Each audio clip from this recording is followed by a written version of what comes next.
all my dear student to the lecture number 4 of work and energy 9th science and technology या physics foundation। तो इससे पहले हमारे 3 lecture हो चुके हैं वर्क एंड एनर्जी के। पहले लेक्चर में हमने वर्क पढ़ा था, सेकंड लेक्चर में हमने काइनेटिक एनर्जी वगैरह ये सारी चीजें हमने डिटेल में देखी है। अब शुरू करते हैं पोटेंशियल एनर्जी। तो हमने पढ़ा था कि काइनेटिक एनर्जी क्या होता है, the energy body have because of motion. तो मोशन के वजह से बॉडी के अंदर जो एनर्जी होती है that energy is called as kinetic energy. Kinetic energy का फॉर्मूला था 1/2 mv²। m मतलब मास, v मतलब वेलोसिटी। और हमने देखा था kinetic energy is always positive. Mass हमेशा पॉजिटिव रहता है, वेलोसिटी पॉजिटिव निगेटिव दोनों हो सकती है, लेकिन v² होने की वजह से काइनेटिक एनर्जी हमेशा पॉजिटिव रहती है। अब बॉडी में और एक स्पेशल टाइप की एनर्जी होती है, that energy is called as potential energy. उसको क्या बोलेंगे, पोटेंशियल एनर्जी। तो ये बॉडी के अंदर स्टोर्ड फॉर्म होता है, एनर्जी का स्टोर्ड फॉर्म होता है। तो किसी स्पेसिफिक पोजीशन के वजह से उस बॉडी में जो कुछ भी एनर्जी है that energy is called as potential energy. जैसे कि सपोज आपने स्प्रिंग को स्ट्रेच किया, पानी को ऊंचाई पे स्टोर कर दिया, तो उसके स्पेसिफिक पोजीशन या स्पेसिफिक स्टेट के वजह से उसके अंदर जो भी एनर्जी होगी that energy is called as potential energy. ठीक है, उसको क्या बोलेंगे, पोटेंशियल एनर्जी। या फिर आपने क्या किया, सपोज स्प्रिंग को ऐसे जोर से खींच के पकड़ा, अभी इसके पास एक स्पेसिफिक पोजीशन की वजह से कुछ एनर्जी है that energy is potential energy. या फिर एरो है, एरो बाण होता है ना, धनुष्य बाण, उसको ऐसा खींचा आपने, ठीक है, अब रिलीज करने के पहले उसके अंदर कुछ स्टोर्ड एनर्जी है that energy is nothing but potential energy. उसको क्या बोलेंगे, पोटेंशियल एनर्जी। ठीक है, तो पोटेंशियल एनर्जी की डेफिनेशन क्या आएगी, द एनर्जी स्टोर्ड, ये स्टोर्ड एनर्जी होती है, ठीक है ना, क्या स्टोर्ड एनर्जी होती है, the energy stored in the object because of its specific state, एक स्पेसिफिक विशिष्ट स्टेट की वजह से या पोजीशन की वजह से, जैसे ऊंचाई का पानी, ऊंचाई का पत्थर, okay, is called potential energy. उसको क्या बोलेंगे, पोटेंशियल एनर्जी। तो बॉडी के स्पेसिफिक पोजीशन, स्पेसिफिक स्टेट के वजह से उसके अंदर जो कुछ भी एनर्जी है that energy is called as potential energy. उसको क्या बोलेंगे, पोटेंशियल एनर्जी। अब खासियत ये है, पोटेंशियल एनर्जी पॉजिटिव हो सकती है, पोटेंशियल एनर्जी निगेटिव हो सकती है, एंड पोटेंशियल एनर्जी जीरो भी हो सकती है। ठीक है, positive, negative as well as zero, तीनों हो सकती है। और पोटेंशियल एनर्जी की व्याख्या क्या है, डेफिनेशन क्या है उसकी, कि the energy body have because of specific state or position is called as potential energy. For example, water stored in dam, dam के अंदर जो पानी आपने जमा करके रखा है that water has potential energy। या फिर stretched spring has potential energy। तो जो पानी डैम में स्टोर कर रखा है, या फिर stretched स्प्रिंग में जो कुछ भी एनर्जी है that energy is nothing but potential energy. Let us find the expression for potential energy. Potential energy के लिए expression बनाएंगे। ठीक है, अब क्या बोल रहा है, m is equal to mass of body। Suppose m क्या है, mass of body है। w is equal to weight of the body। हमेशा याद रखना, mass always remains constant and mass is measured in kilogram। weight is gravitational force acting on it, और इसका unit होता है न्यूटन। मतलब weight मतलब क्या याद रखना आप, weight मतलब force होता है, इतना याद रखना। weight मतलब क्या होता है, फोर्स होता है। ठीक है, तो इमेजिन करो ये अर्थ है, suppose this is the earth, ये अर्थ का सेंटर है, ये बॉडी है, इसका मास छोटा m है, तो इसका वेट क्या होगा, वर्टिकली डाउनवर्ड एक्ट होगा, और ये वेट होगा m इंटू जी होता है 9.8 मीटर पर सेकंड स्क्वायर या 980 सेंटीमीटर पर सेकंड स्क्वायर, और इसको बोलते हैं एक्सेलरेशन ड्यू टू ग्रेविटी। तो m मास वाले बॉडी का वेट कितना होगा, mg किधर होगा, वर्टिकली डाउनवर्ड, और वेट मतलब क्या होता है, फोर्स। कौन सा फोर्स, ग्रेविटेशनल फोर्स, जो कि towards the centre of earth होता है। ठीक है, तो W is equal to mg, उसका वेट होगा ये, g क्या होगा, acceleration due to gravity. Gravitational force की वजह से जहां भी फोर्स आएगा वहां पर एक्सेलरेशन होगा। तो इस फोर्स या वेट की वजह से जो एक्सेलरेशन आएगा that acceleration is called as acceleration due to gravity. तो W is equal to gravitational force acting vertically downward. तो इस बॉडी का वेट मतलब क्या है, force acting vertically downward, which force, gravitational force. Every body in the universe attract every other body with a force of attraction that is called as gravitational force of attraction. तो weight किधर act हो रहा, vertically downward. To lift the body from the ground surface, work has to be done against this force. अब suppose ये body ground पे रखी हुई है, ये बॉडी ग्राउंड पे रखी हुई है, तो इस बॉडी को अर्थ क्या करेगी, अपने तरफ खींचेगी, अपने तरफ खींचेगी। कितने फोर्स से? F is equal to mg, इतने फोर्स से। अब मुझे अगर इसको उठाना है ऊपर, मुझे अगर इसको ऊपर उठाना है तो मुझे क्या करना पड़ेगा, इस फोर्स के अगेंस्ट काम करना पड़ेगा, इस फोर्स के अगेंस्ट काम करना पड़ेगा, वर्क करना पड़ेगा। सपोज मैंने इसको यहां से यहां तक h डिस्प्लेसमेंट से उठाया, h डिस्प्लेसमेंट से उठाया, तो मैंने कितना वर्क किया, मैंने किया work force into displacement, force into displacement, ठीक है। तो क्या होगा, against the force which is equal to mg, तो न्यूमेरिकली mg इतना फोर्स आपको लगाना पड़ेगा, mg इतना फोर्स आपको लगाना पड़ेगा। अब mg इतना ही क्यों लगाओगे आप, उससे ज्यादा क्यों नहीं लगाओगे?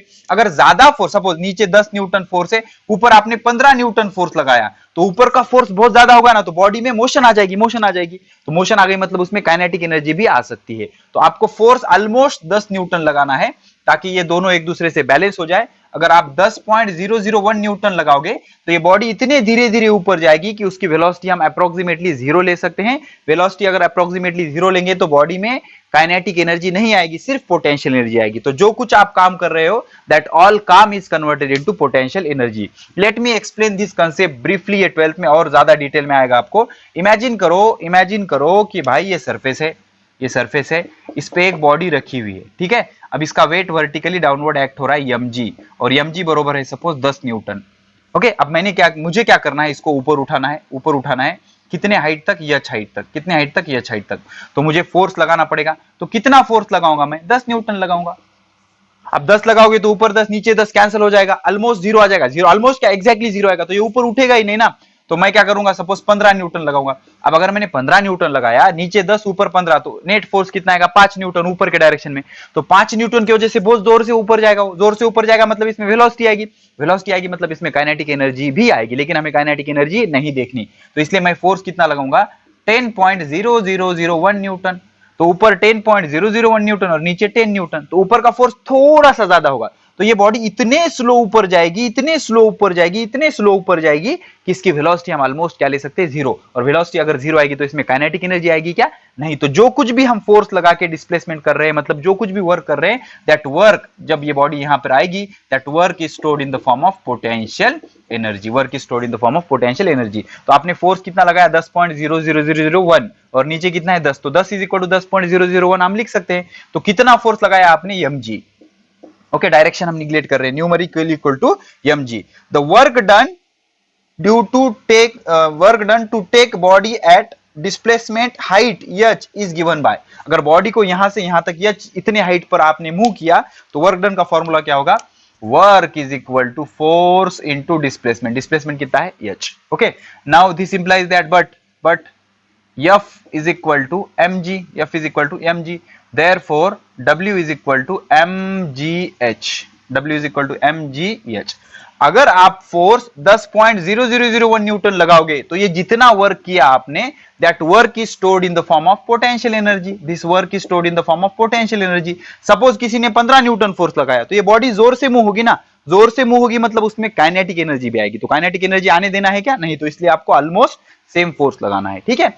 तो that work is stored in the form of potential energy, therefore potential energy is equal to mgh। तो potential energy कितनी आएगी, mgh। m मतलब मास, g मतलब acceleration due to gravity, और h क्या होता है, height. So this work is stored in the form of potential energy. ये जो कुछ भी वर्क किया आपने, किसके फॉर्म में स्टोर्ड होगा, potential energy. Why potential energy only, हमने फोर्स कितना लगाया, वेट जितना ही फोर्स लगाया, ऑलमोस्ट थोड़ा सा ज्यादा लगाया, तो हम क्या बोल सकते हैं कि ये बॉडी इतने स्लोली ऊपर जा रही है कि उसमें वेलोसिटी है क्या, नहीं। तभी तो हम क्या लिख सकते हैं, work done is equal to potential energy. तो ग्रेविटेशनल पोटेंशियल एनर्जी का फॉर्मूला क्या आया, mgh। m मतलब मास, g मतलब एक्सेलरेशन ड्यू टू ग्रेविटी, और h मतलब हाइट, h मतलब हाइट। अब ये जो फॉर्मूला है हम सरफेस के कुछ ऊपर तक ही लगा सकते हैं। ओके, ये फॉर्मूला कब लगा सकते हैं, जब height is very very very less than radius of earth.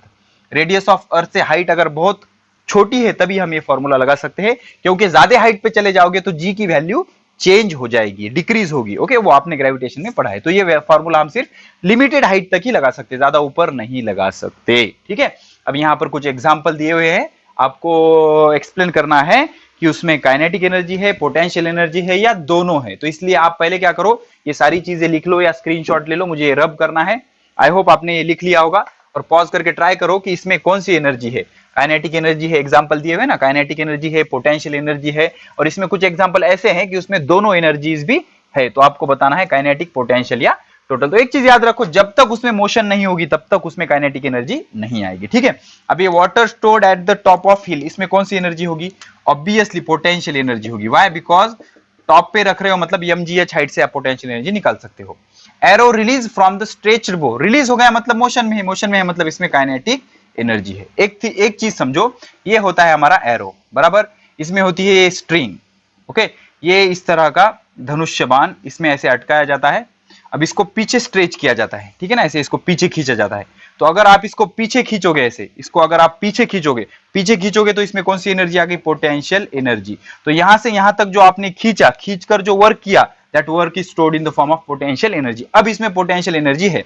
अब मैंने जैसे ही इसको यहां से छोड़ा, जूम करके ये आगे v वेलोसिटी से मूव होने लगा। तो जैसे ही मूव होने लगा, अब ये पोटेंशियल एनर्जी कन्वर्ट हो गई काइनेटिक एनर्जी में। समझ में आया? तो ये पोटेंशियल एनर्जी कन्वर्ट हो जाएगी काइनेटिक एनर्जी में। तो स्ट्रेच्ड स्प्रिंग में, ये स्प्रिंग को ऐसे स्ट्रेच किया आपने, पकड़े हुए रखा है, तो इसमें पोटेंशियल एनर्जी होगी। कौन सी एनर्जी होगी? Potential energy. रिवॉल्विंग फैन, इसमें काइनेटिक एनर्जी होगी, मोशन है ना, काइनेटिक एनर्जी होगी। कॉम्प्रेस स्प्रिंग, कॉम्प्रेस में भी क्या होगी? Potential energy. भले ही आप इसको ऐसे दबा दो, अब इसमें पोटेंशियल एनर्जी है, छोड़ दोगे तो मूव हो जाएगा, ठीक है। अब the wound of spring watch, spring in watch, इसमें पोटेंशियल एनर्जी है। स्प्रिंग आप डालोगे घड़ी में, वो खुलते जाएगी और टाइम दिखाएगी, ठीक है, तो पोटेंशियल एनर्जी है। रेज्ड हैमर, इसमें पोटेंशियल एनर्जी, हथौड़े को आपने ऐसे उठाया, पोटेंशियल है। अब काइनेटिक आई, उठाने पर पोटेंशियल, छोड़ दिया kinetic, okay. Bullet release from gun, motion में है तो काइनेटिक एनर्जी। फॉलिंग स्टोन, इसमें दोनों है, काइनेटिक एनर्जी भी है और पोटेंशियल एनर्जी भी है। अब कैसे? देख लो, आराम से समझो। ये एग्जांपल को थोड़ा सा डिटेल में हम समझेंगे, 12th में भी आपके बहुत ज्यादा काम आएगा, ठीक है। अब इमेजिन करो, ये सरफेस है, ये ग्राउंड है, ग्राउंड है, ठीक है। तो यहां पर हाइट कितनी होगी? 0। हाइट कितनी होगी? 0। सपोज यहां पर हाइट कितनी होगी? h।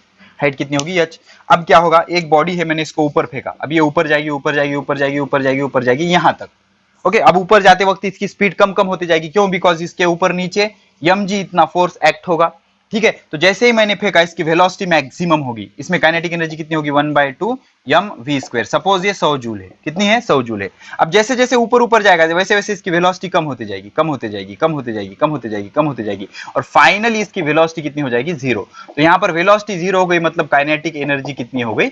0 हो गई, ठीक है। तो यहाँ पर जब रखा हुआ था, तो इसमें काइनेटिक एनर्जी जब फेंक रहे थे आप, 100 जूल थी। अब जैसे ही मैक्सिमम हाइट पे गया, काइनेटिक एनर्जी क्या हो गई? 0 हो गई। अब यहाँ पर हाइट कितनी है? 0। तो पोटेंशियल एनर्जी यहाँ पर कितनी होगी? 0। कितनी होगी? 0। अब यहाँ पर हाइट h है, मतलब पोटेंशियल एनर्जी कितनी होगी? mgh। पोटेंशियल एनर्जी कितनी होगी? mgh। मतलब यहाँ पर पोटेंशियल एनर्जी कितनी होगी? 100 जूल। समझ रहे हो? अगर एयर का रेजिस्टेंस वगैरह हम निगलेक्ट करेंगे, तो यहाँ पर आने के बाद पोटेंशियल एनर्जी कितनी होगी? 100 जूल। काइनेटिक एनर्जी कितनी? 0। तो ये जो काइनेटिक एनर्जी थी, यहाँ पर जाके पोटेंशियल एनर्जी में कन्वर्ट हुई। फिर से अब स्टोन नीचे आने लगेगा, तो नीचे आने लगेगा मतलब ये पोटेंशियल एनर्जी फिर से क्या हो जाएगी? काइनेटिक एनर्जी में कन्वर्ट हो जाएगी। तो यहाँ पर कहीं पर इसमें काइनेटिक एनर्जी भी होगी और पोटेंशियल एनर्जी भी होगी। नीचे आ रहा है ना वो, तो यहाँ पर काइनेटिक एनर्जी भी होगी और पोटेंशियल एनर्जी भी, दोनों होंगे उसमें, ठीक है। तो नीचे से ऊपर जाते वक्त काइनेटिक एनर्जी घटेगी, पोटेंशियल एनर्जी बढ़ेगी, और ऊपर से नीचे आते वक्त काइनेटिक एनर्जी बढ़ेगी, स्पीड बढ़ते जाएगी, और पोटेंशियल एनर्जी कम होगी, बिकॉज हाइट कम होती जाएगी, ठीक है। उसके बाद स्विंगिंग पेंडुलम ऑफ क्लॉक, ये बहुत इंटरेस्टिंग है। चलो ये हो गया, ये भी एक्सप्लेन करता हूं, इसका ग्राफ भी बताऊंगा जो 12th स्टैंडर्ड में है आपके। तो स्विंगिंग पेंडुलम में क्या है? काइनेटिक एनर्जी भी है, इंपॉर्टेंट है ये, एंड पोटेंशियल एनर्जी भी है। अब कैसे होता है, क्या होता है, मैं आपको डिटेल में बताता हूं, अच्छे से देखना, ठीक है। अब पेंडुलम किसको बोलते हैं? एक रिजिड सपोर्ट लेना, this is the rigid support. Rigid support मतलब non movable support, non movable support. एक 12 का ग्राफ आपको समझाता हूं, देखिए समझता है क्या। एक स्ट्रिंग लेना है, रस्सी, ओके, एक स्ट्रिंग लेना है, स्ट्रिंग ले ली हमने, और इसको एक छोटा सा पार्टिकल अटैच करना है, that particle is called as bob. इसको क्या बोलते हैं? बॉब बोलते हैं। अब इसको मैं बाजू में ले लूंगा, ऐसे बाजू में लेने के बाद छोड़ दूंगा, तो ये ऐसे मोशन करेगा, ये ऐसे मोशन करेगा, समझ रहे हो आप? ये ऐसे ऐसे ऐसे ऐसे ऐसे ऐसे जुम जुम जुम जुम जुम जुम जुम जुम जुम जुम जुम ऐसे मोशन करेगा, ठीक है। तो ये जो सेंटर वाली पोजीशन है, इसको बोलते हैं मीन पोजीशन। कौन सी पोजीशन? Mean position. और ये जो आखिरी वाली पोजीशन है, इसको बोलते हैं एक्सट्रीम पोजीशन। कौन सी पोजीशन? Extreme position. अब इसको भी बोलते हैं एक्सट्रीम पोजीशन। कौन सी पोजीशन? Extreme position. तो एक को बोलेंगे पॉजिटिव, एक को बोलेंगे निगेटिव। सेंटर वाली 0, पॉजिटिव, निगेटिव। तो सपोज हम मान के चलते हैं कि आपका पेंडुलम ऐसा है, ऐसा है, ठीक है। अब यहाँ पर हाइट कितनी है, जमीन पर है ना, यहाँ पर हाइट कितनी है, 0 है। यहाँ पर हाइट कुछ हाइट है, ये देख लो इतनी, यहाँ पर हाइट मैक्सिमम है, तो यहाँ पर हाइट है कुछ, मतलब यहाँ पर पोटेंशियल एनर्जी होगी, पोटेंशियल एनर्जी यहाँ की मैक्सिमम होगी। वैसे यहाँ पर भी पोटेंशियल एनर्जी मैक्सिमम होगी, समझ रहे हो। तो मैं क्या करूंगा, एक ग्राफ प्लॉट करूंगा ऐसे, ओके।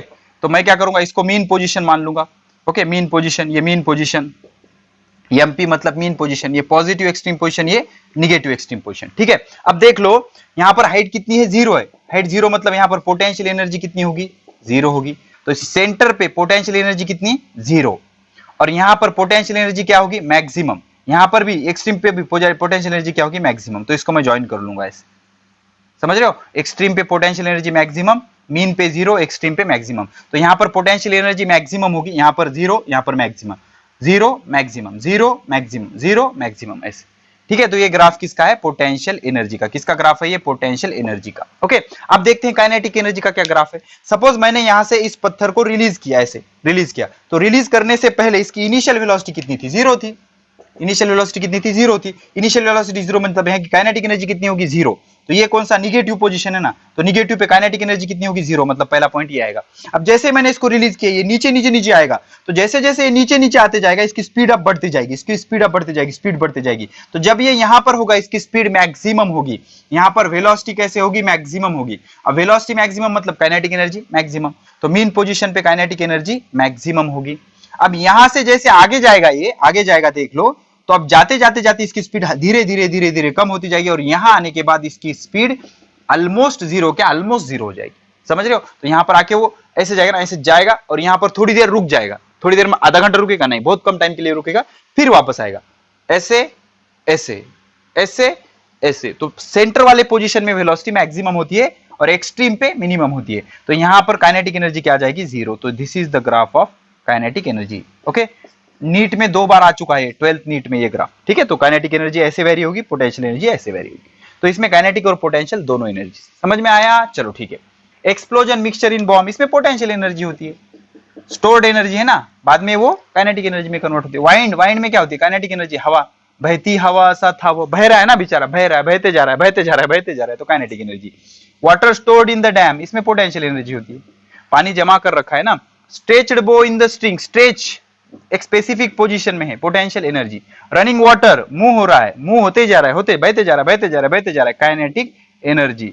वाटरफॉल, वाटरफॉल में काइनेटिक पोटेंशियल दोनों होंगे, स्टोन की तरह, kinetic energy and potential energy. जब ऊपर से गिरना शुरू करेगा तब पोटेंशियल एनर्जी मैक्सिमम होगी, और जब नीचे गिर जाएगा तो पोटेंशियल एनर्जी 0 होगी। स्टोन की तरह ही काइनेटिक पोटेंशियल दोनों एनर्जीज होंगे, ओके। अब इसके बाद काइनेटिक एनर्जी और पोटेंशियल एनर्जी दोनों का डिफरेंस देखेंगे और न्यूमेरिकल देखेंगे।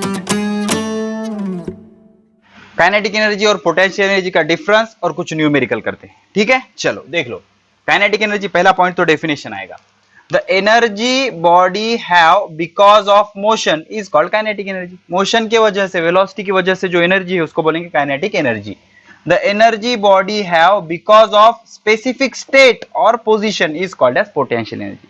तो एक स्पेशल पोजीशन की वजह से जो एनर्जी होगी उसको बोलेंगे पोटेंशियल एनर्जी। इसका फॉर्मूला क्या होता है, 1/2 mv²। इसका फॉर्मूला क्या होता है, mgh, m मतलब मास, g मतलब acceleration due to gravity, 9.8 metre पर सेकंड स्क्वायर या 980 सेंटीमीटर पर सेकंड स्क्वायर, h मतलब height of the body, okay. अब ये v² है, मास हमेशा पॉजिटिव, मास हमेशा पॉजिटिव होगा, और वेलोसिटी निगेटिव रहने दो या पॉजिटिव रहने दो, उसका स्क्वायर क्या होगा, पॉजिटिव। तो काइनेटिक एनर्जी कभी भी निगेटिव नहीं हो सकती, नेवर निगेटिव। लेकिन पोटेंशियल एनर्जी पॉजिटिव भी हो सकती है, नेगेटिव भी हो सकती है, 0 भी हो सकती है। अब आप बोलोगे सर काइनेटिक एनर्जी 0 हो सकती है क्या, यस। वेलोसिटी अगर 0 होगी तो काइनेटिक एनर्जी 0 भी हो सकती है, लेकिन निगेटिव पॉसिबल नहीं है। It occur only in one form, मतलब मोशन में होगी, सिर्फ एक ही फॉर्म में होगी काइनेटिक एनर्जी, लेकिन इसके वेरियस फॉर्म्स होते हैं, जैसे कि gravitational potential energy, electric potential energy, magnetic potential energy, अलग अलग फॉर्म में ये होती है, लेकिन ये एक ही फॉर्म में होती है। It perform work in the same form, मतलब काइनेटिक एनर्जी के फॉर्म में ही वो वर्क करेगी, लेकिन for doing work it should be convert into kinetic energy. जब तक पोटेंशियल एनर्जी काइनेटिक एनर्जी में कन्वर्ट नहीं होती तब तक वर्क नहीं होगा। तो पोटेंशियल एनर्जी खुद से वर्क करती है क्या, नहीं। काइनेटिक एनर्जी से डायरेक्ट वर्क हो सकता है, लेकिन पोटेंशियल एनर्जी से डायरेक्ट वर्क नहीं हो सकता। पहले आपको पोटेंशियल एनर्जी को काइनेटिक में कन्वर्ट करना पड़ेगा, फिर वर्क स्टार्ट होगा, लेकिन काइनेटिक से डायरेक्ट वर्क हो सकता है। अब छठा एक एग्जांपल डाल देने का, moving car, energy of moving car, moving car का एनर्जी कौन सा होता है, काइनेटिक। उसके बाद water stored in dam, water stored in dam, dam में रखा हुआ पानी, ये पोटेंशियल एनर्जी का एग्जांपल हो जाएगा, ठीक है। So these are the different forms. एक चीज याद रखना, काइनेटिक एनर्जी कभी भी निगेटिव नहीं हो सकती, ठीक है। तो इसका स्क्रीनशॉट ले लेना बढ़िया से, या पॉज करके लिख लेना इसको और समझ लेना। अब न्यूमेरिकल करते हैं, देख लो, सिंपल सिंपल से न्यूमेरिकल। ओके, न्यूमेरिकल नंबर 1 क्या बोल रहा है, if energy required to move a body of mass 1 kilogram, mass कितना है 1 kilogram, perfect, from ground level to a certain height, मतलब जमीन पे से कुछ हाइट पर ले जाने के लिए पोटेंशियल एनर्जी कितनी लगी 49 जूल, ठीक है। तो हाइट निकालो बोल रहा है, height is equal to what, ठीक है।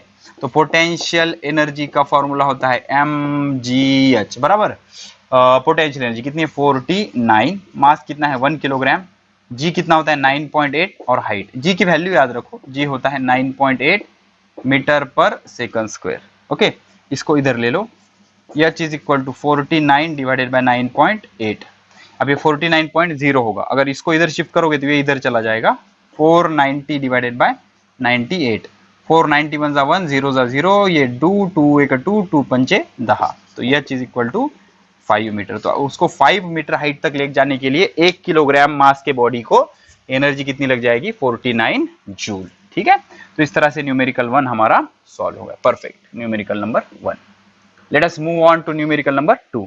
If the energy of ball falling from a height, अच्छा ये आखिरी में सॉल्व करेंगे, ये पहले कर लेते हैं। Find the potential energy of body of mass 5 kilogram, mass कितना है 5 किलोग्राम है, चलो ठीक है, mass 5 kilogram at a height 2 metre from the ground, height कितनी है 2 मीटर, इससे आसान तो कोई सवाल ही नहीं हो सकता है, झंडू सा सवाल है, आराम से कर लेना। Potential energy is equal to mgh, m कितना है 5, g कितना होता है 9.8 और हाइट कितना है 2, 5 दूनी 10, 10 गुनीले 9.8, ये कैंसिल किया तो ये इधर सरक जाएगा, आंसर आएगा 98 joule, very simple 98 joule, perfect 98 joule, ठीक है, हो गया। चलो ठीक है, अब 2 के तरह ही 4 है, 2 के तरह ही 4 है, ओके, उसको ये दोनों को आखिरी में सॉल्व करेंगे। ये पांचवा देख लेते हैं एक बार, 5 नंबर क्या बोल रहा है, 500 किलोग्राम ऑफ वाटर, मतलब मास कितना है 500 किलोग्राम, ठीक है, stored in a tank at a height 10 metre, कितने हाइट पर 10 मीटर हाइट पर रखा है, calculate potential energy. Okay, g की वैल्यू आप याद रख लेना, कभी देते हैं कभी नहीं देते, 9.8 मीटर पर सेकंड स्क्वायर।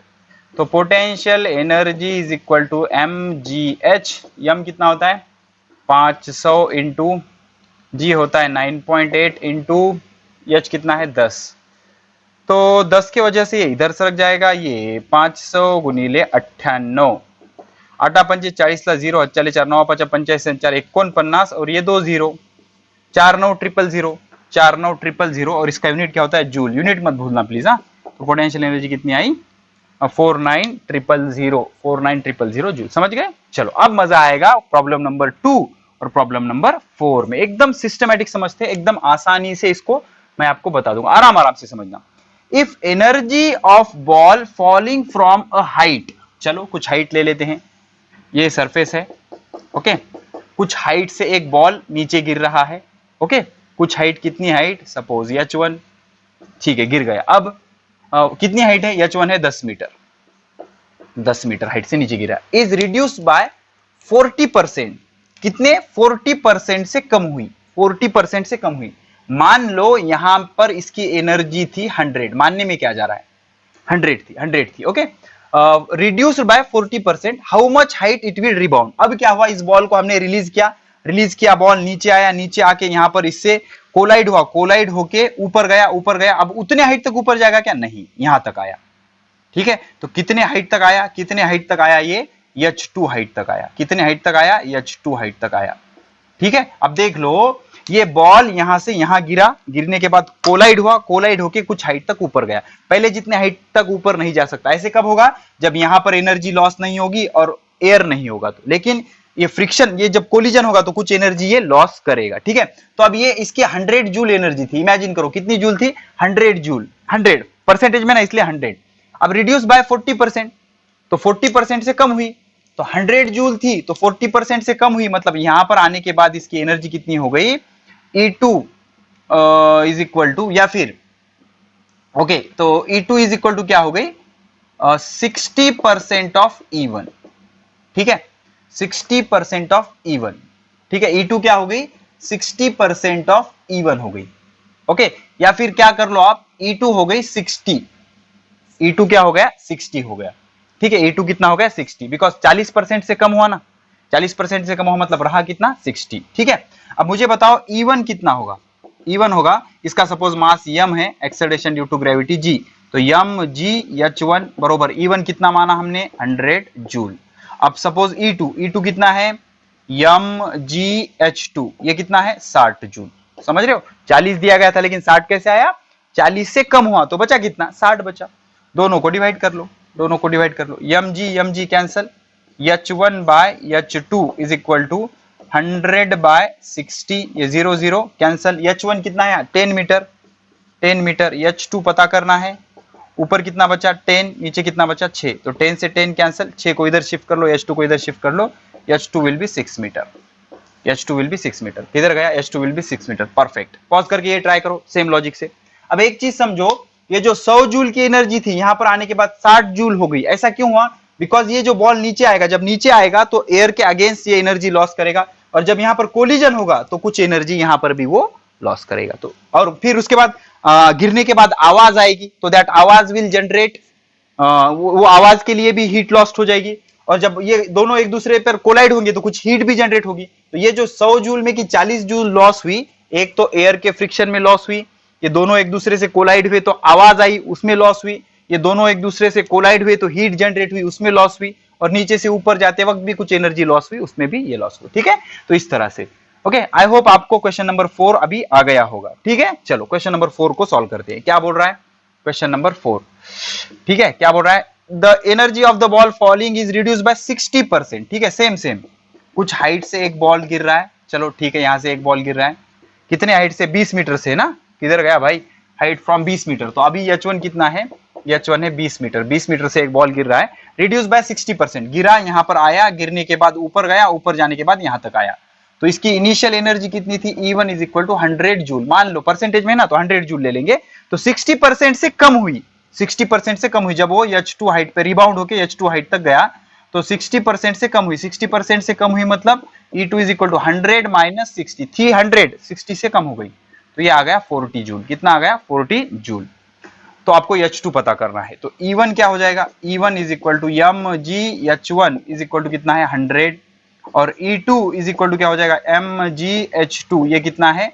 40, दोनों को डिवाइड करो, mg कैंसल, h1 कितना है 20, h2 पता करना है, और ये 0 0 कैंसल, 10 डिवाइडेड बाय 4, ये 0 कैंसिल, 4 को इधर शिफ्ट कर लो, h2 को इधर शिफ्ट कर लो, h2 इज इक्वल टू 4 दूनी 8 मीटर, तो h2 कितना आ गया 8 metre, that's it, very simple, समझ गए। तो आइए अब एक एक्टिविटी करते हैं, इसमें आपको अजय और अतुल दिखाई दे रहे हैं, अजय नीचे रुका हुआ है, अतुल थोड़ा सा ऊपर है, और सबसे ऊपर एक टेबल रखा हुआ है, और टेबल के ऊपर एक स्माइली बॉल आपको दिखाई दे रहा है। आपको क्या करना है, अजय और अतुल के विथ रिस्पेक्ट में आपको स्माइली बॉल की पोटेंशियल एनर्जी डिटरमाइन करनी है। अजय जो कि नीचे है उसके लिए ball eight a height h1 रखी हुई है जो एकदम राइट साइड में दिखाई दे रहा है, और अतुल के लिए with respect to Atul the smiley ball is at height h2। तो दोनों की अगर पोटेंशियल एनर्जी फाइंड आउट करोगे तो with respect to Ajay potential energy is mgh1 and with respect to Atul the potential energy is mgh2। Obviously h2 जो है वो कम है, इसलिए with respect to Atul the potential energy क्या आएगी, लेस आएगी। तो यहाँ से ये समझ में आएगा कि potential energy is a relative concept. Ajay and Atul have been asked to determine the potential energy of a ball of mass m kept on a table as shown in figure. What answer will they get? Atul को मिलेगा mgh2, Ajay को मिलेगा mgh1. Will they be different? Yes, of course they are different. What do you conclude from this? कि potential energy is a relative concept. तो potential energy is relative. The heights of the ball with respect to Ajay and Atul are different. So potential energy with respect to them also be the different. और अगर आपसे पूछा जाए कम कौन सी ज़्यादा कौन सी, तो अतुल के लिए स्माइली बॉल कम हाइट पे है, अजय के लिए स्माइली बॉल ज़्यादा हाइट पे है, तो अजय ने जो पोटेंशियल एनर्जी डिटरमाइन की वो ज़्यादा होगी और अतुल की पोटेंशियल एनर्जी कम होगी। तो अब हम ट्रांसफॉर्मेशन ऑफ एनर्जी पढ़ेंगे। एनर्जी का सबसे अच्छा वैशिष्ट्य या कैरेक्टरिस्टिक ये है कि एनर्जी को हम एक फॉर्म से दूसरे फॉर्म में कन्वर्ट कर सकते हैं, इसीलिए एक टाइप की एनर्जी हम अलग अलग जगह यूटिलाइज कर सकते हैं। ठीक है, अब ऊपर से शुरू करेंगे, देख लो। कैन यू टेल में क्या बोल रहा है? Which are the different forms of energy. Energy के कौन कौन से फॉर्म है? मैकेनिकल एनर्जी, मशीन की एनर्जी, इलेक्ट्रिकल एनर्जी, जो वायर में से करंट फ्लो होता है ना, उसमें एनर्जी होती है electrical energy. Heat energy, temperature difference की वजह से दो पॉइंट के बीच में जो एनर्जी फ्लो होती है उसको हीट एनर्जी बोलती है। जैसे सन हाई टेम्परेचर पे है, अर्थ लो टेम्परेचर पे है, तो सन से अर्थ की तरफ जो एनर्जी फ्लो हो रही है that is heat energy. Sound energy, जो वाइब्रेशन से एनर्जी जनरेट होती है उसको साउंड एनर्जी बोलते हैं। केमिकल एनर्जी, जो केमिकल बॉन्ड बनता है दो एटम के बीच में, उसके अंदर भी एक एनर्जी होती है, उसको केमिकल एनर्जी बोलते हैं। लाइट एनर्जी, लाइट के अंदर भी एक टाइप की एनर्जी होती है, उसको लाइट की एनर्जी बोलते हैं। Which type of energy is used in the following processes. तो नंबर 1 पहली प्रोसेस देख लो, कैन यू टेल के एग्जैक्ट नीचे, a stretched piece of rubber, इसमें पोटेंशियल एनर्जी होगी। नंबर 2 फास्ट मूविंग कार, इसमें काइनेटिक एनर्जी होगी। Whistling of cooker due to steam, इसमें होगी साउंड एनर्जी होगी। क्या होगी? Sound energy. उसके बाद the cracker exploded in Diwali, okay, इसमें भी साउंड एनर्जी होगी, आवाज़ जनरेट होगा।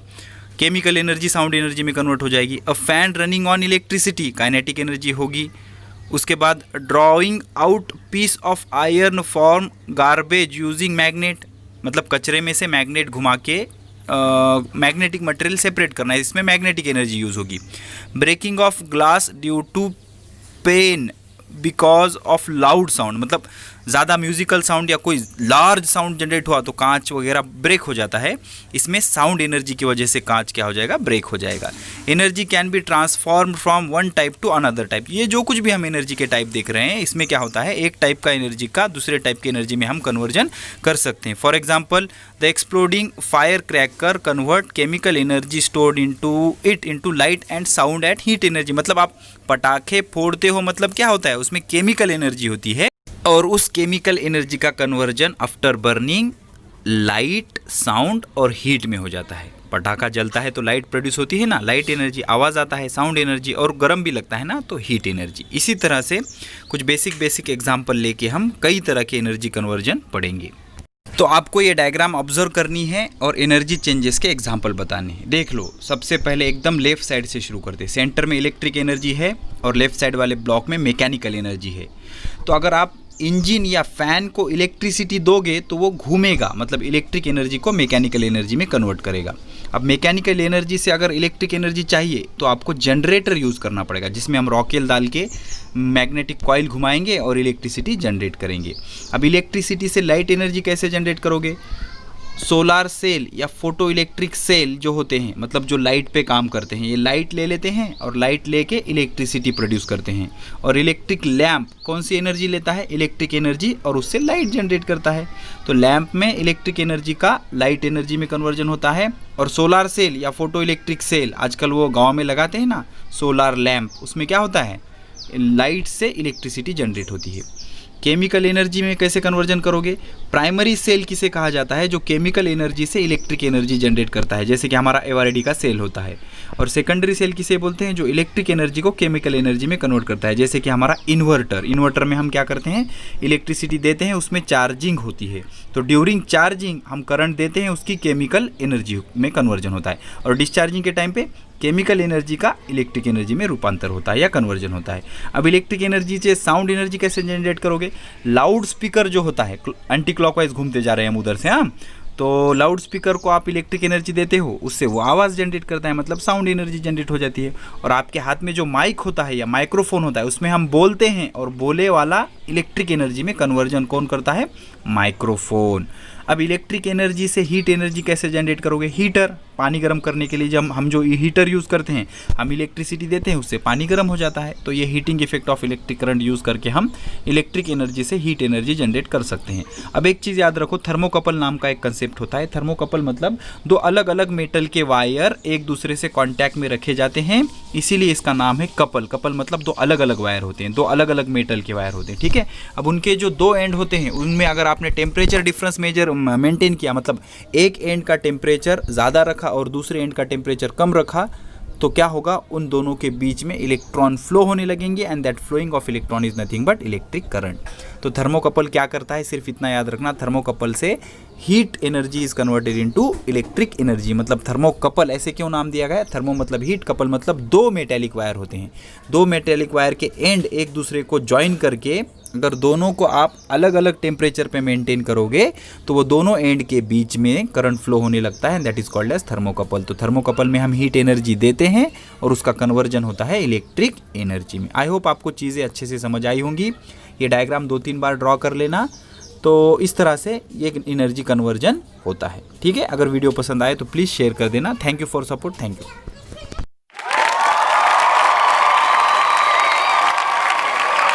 क्वालिटी ऑनलाइन एजुकेशन के लिए विजिट करें हमारे YouTube channels Kota pattern science वाला, of physics, Facebook page the Hind group of institutions. Do not forget to like, subscribe and share our channels Kota Pattern Science Wala and of Physics, and also the Facebook page The Hind Group of Institution. Thank you.